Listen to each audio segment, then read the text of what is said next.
The Musée National du Moyen Âge, formerly Musée de Cluny, officially known as the Musée National du Moyen Âge, Thermes et Hôtel de Cluny, is a museum in Paris, France. It is located in the 5th arrondissement at 6 Place Paul-Painlevé, south of the Boulevard Saint-Germain, between the Boulevard Saint-Michel and the Rue Saint-Jacques. Among the principal holdings of the museum are the Sixth Lady and the Unicorn tapestries.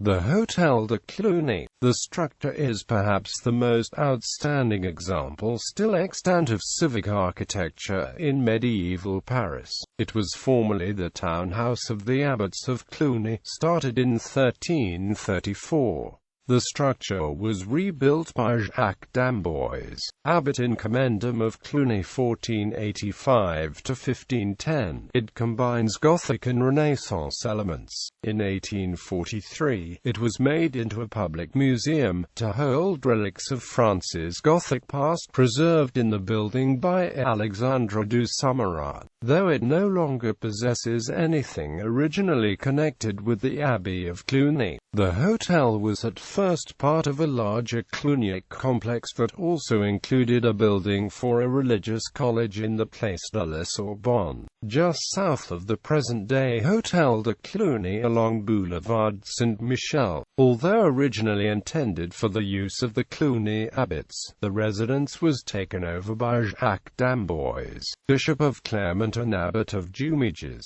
and rebuilt to its present form in the period of 1485 to 1500. Occupants of the house over the years have included Mary Tudor, the sister of Henry VIII of England. She resided here in 1515 after the death of her husband Louis XII, whose successor, Francis I, kept her under surveillance, particularly to see if she was pregnant.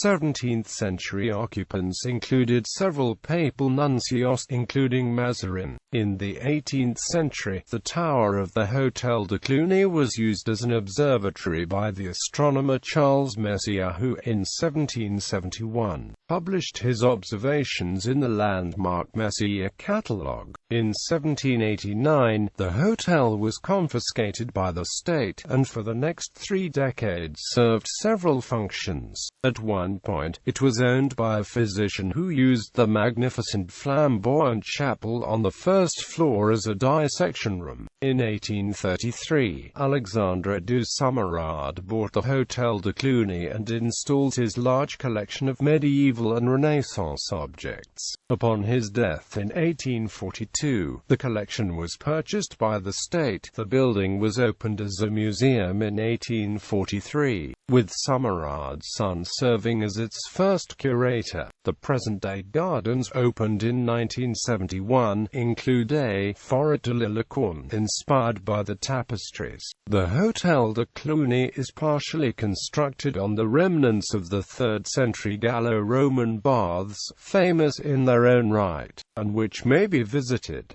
In fact, the museum itself actually consists of 2 buildings: the Frigidarium, where the vestiges of the Thermes de Cluny are, and the Hôtel de Cluny itself, which houses its impressive collections. The museum, the Musée de Cluny, houses a variety of important medieval artifacts, in particular its tapestry collection, which includes the 15th-century tapestry cycle La Dame à la Licorne. Other notable works stored there include early medieval sculptures from the 7th and 8th centuries, and works of gold, ivory, antique furnishings, stained glass, and illuminated manuscripts. Gallery, Hôtel de Cluny, collections.